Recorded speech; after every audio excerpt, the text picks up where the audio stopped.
नमस्कार, JRCM हम हैं भीलवाड़ा में इस समय और यहाँ पर है आटा का प्लांट।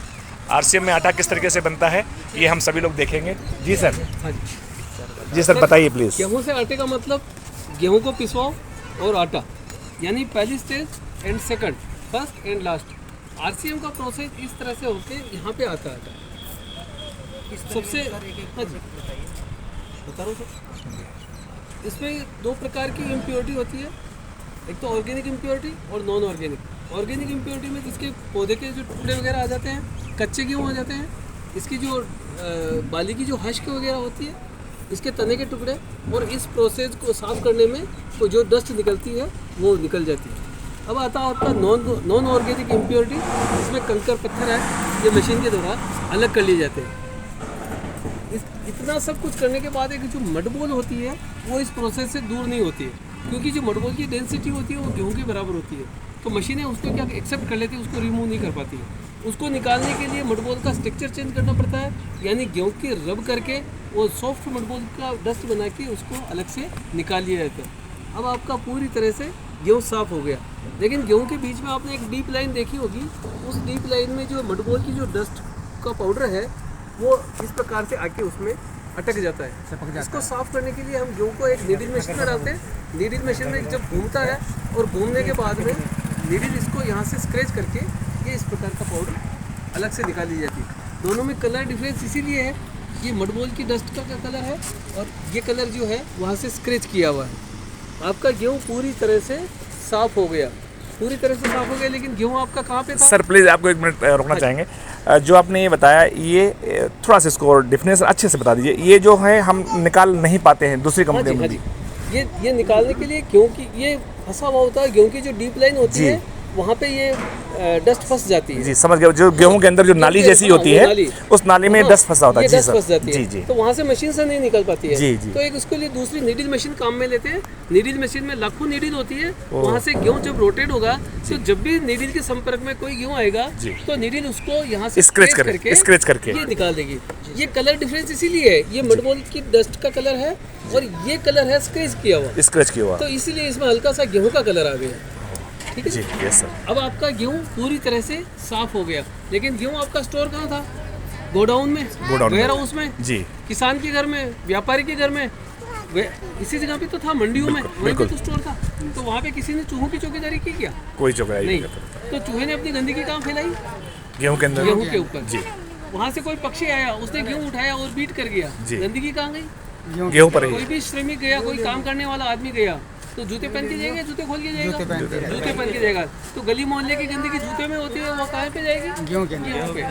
किसी आदमी ने गुटखा खा रखा है, वहीं पे स्प्लिट कर दिया। रात को बड़े बड़े ढेर ऐसे ही रहते हैं चौकीदार के भरोसे, तो वहाँ पे कुत्ते बिल्ली घूम जाते हैं, तो अपनी जिंदगी कहाँ करेंगे? गेहूँ में। यानी गेहूँ आपका दूषित हो गया है। इसको साफ करने की कोई मशीन नहीं है, इसको साफ करने के लिए सिर्फ एक पानी है। पानी के द्वारा गेहूँ का साफ करके गंदे पानी को ड्रेन कर दिया जाता है और गेहूँ आपका साफ सुथरा हम इसको स्टोर कर देते हैं। इसको 10 घंटे तक हम स्टोर रखते हैं। 10 घंटे का स्टोर रखने का मायना ये होता है कि गेहूँ अपने आप में एक जर्मिनेशन की प्रक्रिया स्टार्ट करे। गेहूँ जब जर्मिनेशन की प्रक्रिया स्टार्ट करेगा तो गेहूँ एनवायरनमेंट से नाइट्रोजन लेगा और नाइट्रोजन लेने के बाद में इसमें फोलिक एसिड बनेगा, यानी प्रोटीन बनाएगा। डॉक्टर कहते हैं ना कि आप अंकुरित मूंग खाइए, अंकुरित चने खाइए। कभी डॉक्टर ने ऐसा कहा कि सूखे मूंग खाइए? ऐसा नहीं कहा, क्योंकि उसमें फोलिक एसिड बनने की प्रक्रिया कब होगी? जब वो जर्मिनेशन करेगा।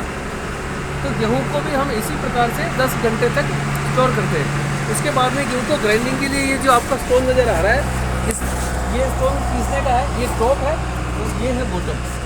टॉप ऊपर फिक्स रहता है और बॉटम रोटेट होता है। ये टॉप के अंदर जो होल नज़र आ रहा है, यहाँ से गेहूँ आएगा और एयर आएगी, और ये जो बीच में नाली है इसमें आटा और एयर एग्जिट होगी। जब कंप्लीट एयर आएगी और कंप्लीट एयर एग्जिट होगी तो आपका कोल्ड प्रोसेस स्टार्ट हो गया, यानी आपका ठंडी विधि से आटा बनना तैयार हो रहा। आपको रूम टेम्परेचर पे आटा मिलेगा, आटा गर्म आपका नहीं होगा, और आपका आटा बिल्कुल सेफ साइड होके न्यूट्रिशन कोई लॉस नहीं होगा। यहाँ तक आपको कोई कंफ्यूजन तो नहीं है? आपने कोई गलती तो नहीं की? जी नहीं, कुछ भी नहीं की ना गलती, लेकिन आपने एक गलती कर दी। क्या गलती की?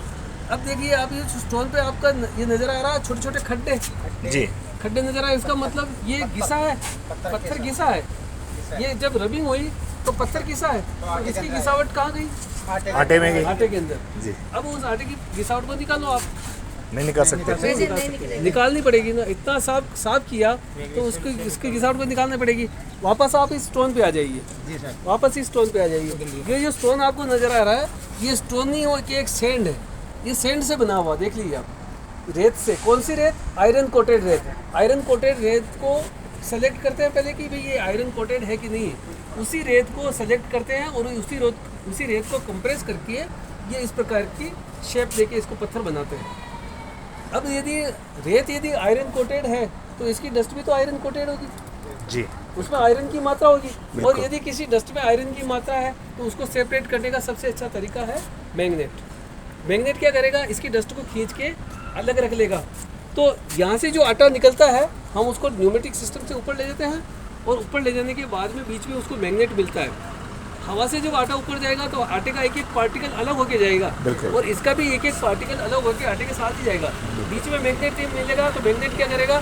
इसके पार्टिकल को वो वहीं पे रोक देगा और जो आटे का पार्टिकल है बिल्कुल फ्री, उसको बिल्कुल फ्री होने के लिए भेज देगा। तो मैं आपको थोड़ा सा बता देता हूँ, मेरे पास मैग्नेट है, ये इसी प्रकार का ये मैग्नेट वहाँ रहता है। एक और मैग्नेट दिखा दीजिए सर जी, ये मैग्नेट ये इस प्रकार से बड़ा मैग्नेट आता है, ये बड़ा मैग्नेट नीचे से पाइप से आटा जाएगा और आटा जाएगा तो मैग्नेट क्या करेगा?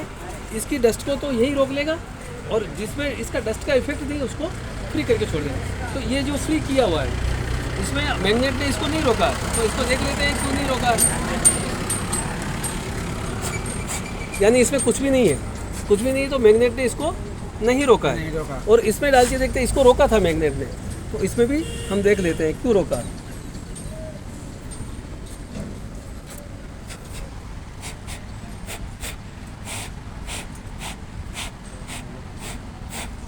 ये इसमें ये घिसावट थी, ये पत्थर की घिसावट। हाँ ये पत्थर की घिसावट है। ले लीजिए, बना लीजिए, अच्छे से बना लीजिए आप। ये महीन महीन जो दिख रहा है काला काला ब्लैक कलर का, ये मैग्नेट की घिसावट, पत्थर, ये जो पत्थर घिसता है वो पत्थर का डस्ट कह सकते हैं ना सर। ये वाह क्या कमाल से, अभी भी सर चिपक रहा है ऐसे, हम ऐसे कर रहे हैं तो गिर नहीं रहा। हाँ नहीं गिर रहा, चिपक रहा है। अब जैसे इसको हटाएंगे आपको बिल्कुल फ्री हो जाएगा। अच्छा, हाँ जैसे हम उस मैग्नेट को ले लेते हैं अब ये फ्री हो गया।